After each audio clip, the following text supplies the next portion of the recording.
I was lucky enough to talk to Jason Morley from the band Metaspherical. The interview starts off rather abruptly because straight after the introduction, which I say where I am from, we get into a little chat about some of his band members. So I'm just putting this intro in so that you can understand why it starts off so That's abruptly. really cool. I've done some work with a band from New Zealand on this project. Have you ever heard of a band called West of Hell? Yes, I have actually, and because they've moved over to the States quite a few years back, didn't they? Yeah, they live in Vancouver now, and they got the singer from the Zimmer's Hole that used to play with the Strapping Young Lad guys. They're doing really well. Oh, that's awesome to hear. We do get a few bands that sort of make it, but generally we've got to venture overseas to do it to get anywhere. New Zealand being such a small country. Yeah, no, I mean that's what those guys said. They're really going hard at it, and they just realized if we want to take this to the next level, we've got to move to a slightly different demographic. Oh, that's it. Being that both Canada and the States and everything is such bigger size, and you've got bigger cities and all that sort of stuff. It just gives you that wider audience, Mm-hmm. and that's what I guess you need when you're trying to break it onto the scene. Yeah, definitely. Excellent. So first off, I'd like to talk to you about the first single, "Cloth of Ortu," and the album which you guys are working on. How far away is the album? Um, that's a good question. Like right now, we released this first single to kind of test the waters, see how people's response is, and all the comments and feeds we got back. It's been very overwhelming. We have another track which we'll be releasing probably sometime in the next month, which involves Sean Parkinson from West of Health in New Zealand I was telling you about, and we basically, being in the hard economic times we live in musically. I mean, I've been struggling financially to come up with the funds to complete it. We wanted to kind of just test the waters, get things out, and we've been looking into many ways of completing it. Like, I mean, I'm sure you're very familiar with how a lot of bands in the past couple of years have ventured into crowdfunding through things like Kickstarter and Indiegogo, and that's a possibility we're considering. But we're just getting the music out there right now. We have these two tracks completed, and we've got about four more in demo form. Tracks just need like a vocal spot here or a guest lead kind of thing, and so you could say we're kind of two-thirds of the way there. I think would be a fair assessment, and it's we're more or less, just seeing how these next couple months go and what we're going to go into. We're looking into a lot of different things, but my hope and plan is that we can have something out by early spring next year. Excellent. And yeah, there is quite a lot of bands using the old give a littles and the what do you all those different crowdfunding ideas. I mean, even looking at bands like Ugly Kid Joe, for example, that's how they've financed their latest album that is about to be released. So, Mm-hmm. yeah, I mean, Yeah, it's no, I not mean, uncommon nowadays. my point of like, you see, like we were considering that. I mean, I don't know. I was talking about this in an interview with someone the other day. They mentioned Obituary did it, I think, last November. And being that they're an established group, I mean, they hit their mark in 24 hours or something like that. In my case, I'm kind of uh, unknown. I want to, sort of get this out there, get the awareness of what we're doing with our partnership with Sweet Relief and helping musicians who've struggled with physical and mental disabilities and that. I didn't want to, I didn't like the idea of just going into a crowdfunding venture cold, just, kind of coming out of the blue. No one knows who you are. It just, had lots of talks with people about the aspects of that. And it sort of seems like a bit of a cash grab. I think it's better that we kind of establish ourselves a little bit in the scene and let people know what we're doing. And really, I mean, the basis of Metaspherical is with everything I've been through with my brain injuries and stuff like that, and everyone getting together and musicians helping musicians has been really the thing. So for me, it's all about giving back. I've received more help than I've could possibly know how to sum up from so many great people who I've looked up to and idolized since I was a teenager, and it's just been a really magical experience. I can imagine, and that was actually touched on two things that I wanted to talk to you about. One is the sweet relief thing, because I mean that's a pretty important thing, and for metalheads, it shows that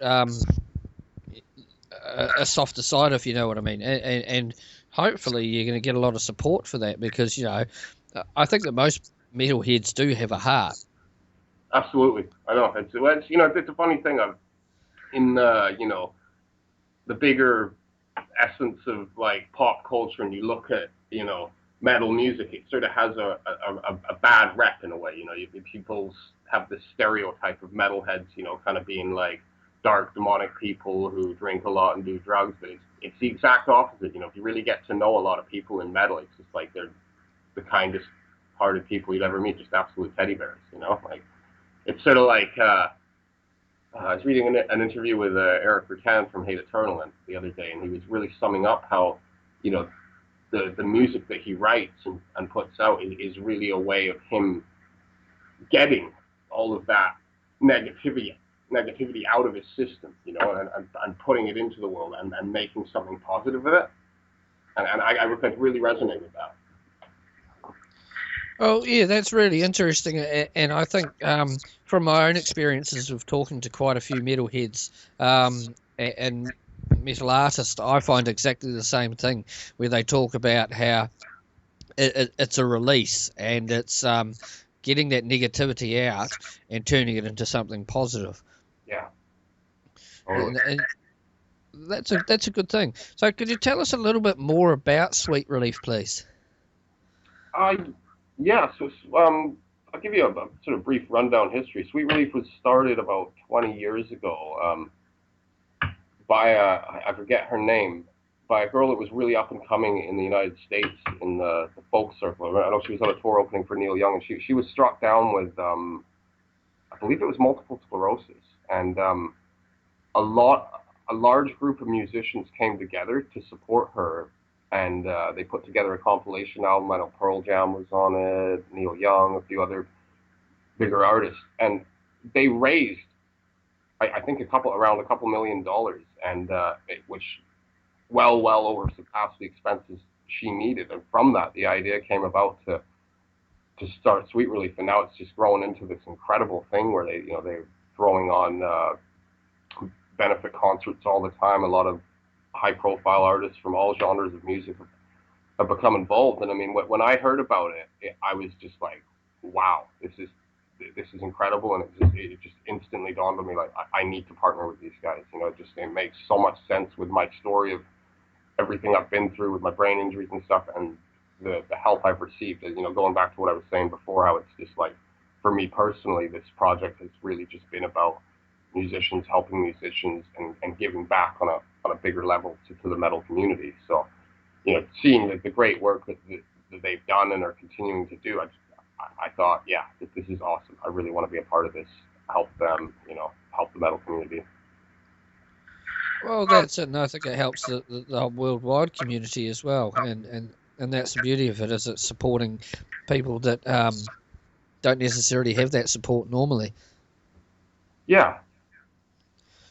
Oh, that's fantastic. And okay, so the other thing, or the next thing I wanted to talk to you about is a kind of global metal, and some of the guests that you have working with you on this album and project, because you've got metal stars from all over the globe.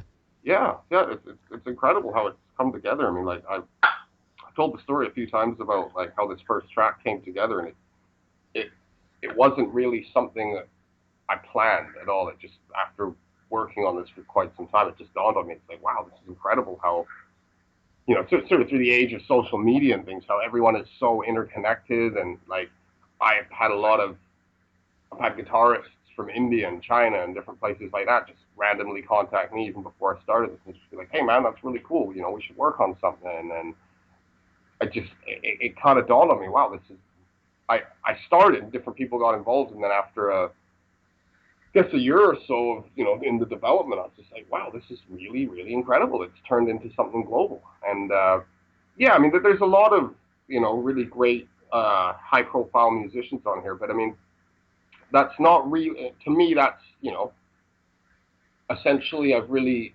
one of the goals focuses. I'm going a bit off on a tangent here, but growing up in Vancouver, I can't speak for everywhere, but it's like we really had a have a segregated metal scene, and essentially you've got like your thrashers over here, your black metalers, your death metal dudes, and I've always liked everything. I've always been a fan of all of the genres I just mentioned, plus power metal, progressive stuff, and one goal that I've really wanted to do with this is the idea of bringing people from a lot of different subgenres together and creating something that hopefully a lot of people can enjoy. Well, dude, it's not a bad goal, really. So yeah, I mean, and that's it. I mean, I think that hopefully a lot of people are going to pick that up, and there's a lot of people that, through the age of social media, are starting to see things more on a global um, sort of line, because it's, I mean, there is so much out there, and it's very difficult to, you know, um, find, how would you put it, you know, a certain country or anything like that that's now, I mean, because it used to be like Euro metal or British metal or all that sort of thing. I mean, there's now just so much stuff. I mean, especially looking at like the Indonesian scene and things like that, even that video, Baghdad Metal. I don't know if you ever watched that, but Yes, dude, yes, about that band from Iraq. Yeah, I saw that that was incredible. well, that's it. That's exactly it. And it was like these dudes and the struggles that they had to go through and the persecution. It was just mind blowing. Absolutely.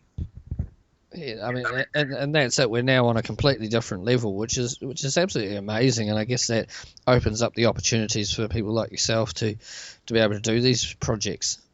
Yeah, no, that's interesting. You mentioned those guys. I was quite some time ago was having a conversation, be like, yeah, we should bring those guys in, in some respect into this. Like what I was saying before, how you're mentioning, it's amazing how so many great high profile musicians from a lot of different known groups have come in, but really it's that's one aspect that's really great about this. But there's there's a lot of really really good unknown players that I want to see kind of get a bit of exposure out there to the world and stuff.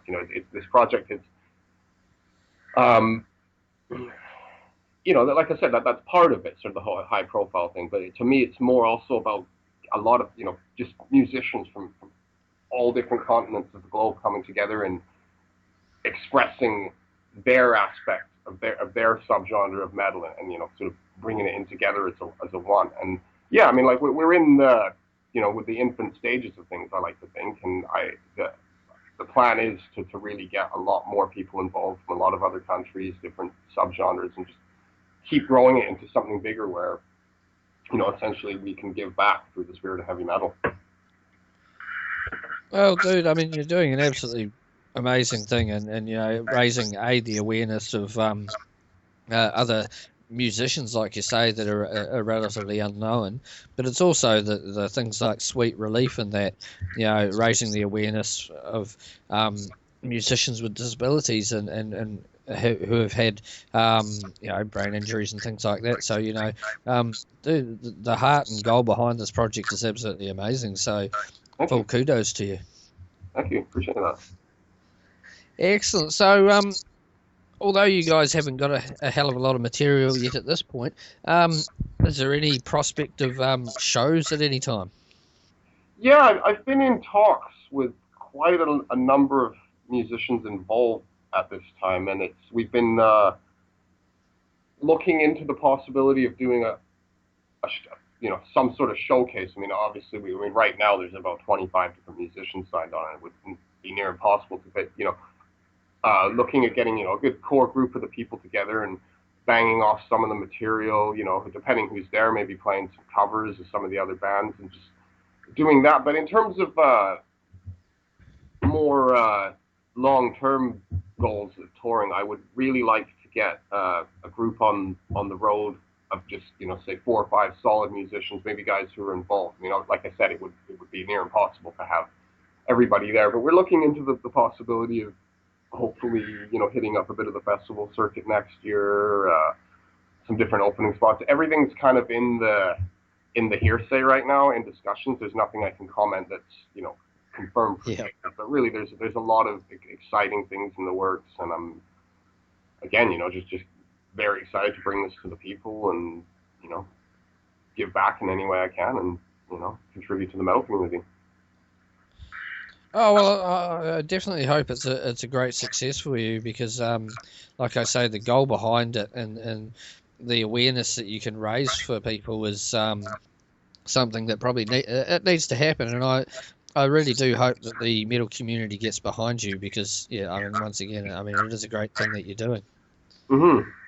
Thank you. Yeah, no, it's. I mean, as you work in metal, and you see that there's been, in the past few years, there's been quite a few sort of super group type things. I mean, I've never really viewed this as a super group per se. I've always more thought of it as a collective, in that a lot of people are coming together and just bringing a piece of themselves and a piece of their style. Like I was checking out a bit of that Metal Allegiance. Have you heard of that with some of the Yes, Megadeth? I talked to Alex Skolnick about 3 weeks ago about that. Oh, cool. Yeah, I mean, I was listening to that, and that is just some mind blowing, unreal stuff. And I mean, kind, similar, but yet very different. I mean, what they're doing, I consider it quite a bit more high profile. A lot of guys from Lamb of God, you know, bigger, but yeah, I mean, let me sum this up. Right, what they're doing, it's absolutely awesome. But it's kind of on a slightly different level. We were with Metaspherical, we're bringing a lot of different subgenres together, and really trying to create this thing with Sweet Relief. And I don't know. I think that the basis of if it really is, what they're doing, it was just basically methodically thought out and put together in a different way. And it's no. The point I was making is, sorry, like Metal Allegiance. It's sort of like there's a core group. I believe it's Skolnick, Yep. Dave Ellison, and Mike Portnoy. This project, one of the big differences of it is like I'm the writer, the guitarist. I've been formatting the songs, programming drums in that. But then every track on the record so far it's a different drummer, different bass player, different singer, different guest leads, different arrangements we can bring in. So from that stance, that was sort of what I more meant about it being a collective. Like there's not really like a solid format. And one of the reasons I was going for that is that what I was talking about, the kind of subgenre of breakdown of getting people from different backgrounds of music essentially, and trying to bring a lot of these different subgenres into one. The first song, Cloth of Atu, I kind of my personal view, it's sort of, I guess, melodic thrash with a little bit of a bit of a progressive element in there. And some of the other songs that are in the works I'm working on, really, crossover aspects of death metal and power metal and progressive, in with that. I think that looking at the Metal Allegiance thing is definitely more of a mainstream edge as well. Whereas I think that you guys are doing, not to take anything away from Metal Allegiance, but I think what you guys are doing is definitely raising awareness for the not so much the underdogs, but the unknowns. Mm-hmm. And I think that That's definitely a part of it. Yeah, for sure. and I think that's going to bring a whole different range of musicians as well. And well, it's going. I got high hopes. Yeah. Excellent. Okay, well, I've got one more question for you before we go, and that would be words of advice for young musicians. Word of advice for young musicians. Well, I'm going to pass on some thoughts that I've heard from many people. When you're young and starting out in bands, it is much more important to find players that you can get along with and gel with chemistry wise. I'm not talking about the music, more so than just like finding players that are, sort of young, hot shit on their drums and guitar. And but yeah, I mean the industry, it's such a, an ever changing thing now. But with through the internet, but by the month things change all the time. I'm always looking at different statistics of this and that. And I guess that the best piece of advice to anyone is just like take your time, um, research what you're getting into. Don't sign anything before you understand what you're doing. And yeah, I mean, at the end of it, it's we all play metal because it's a passion. Put your heart and soul into it and give it everything you got. Well, that's it. And that's even what I do as a bit of a journo. Yeah, it's all about my passion for metal. And so, it's pretty important to have that passion.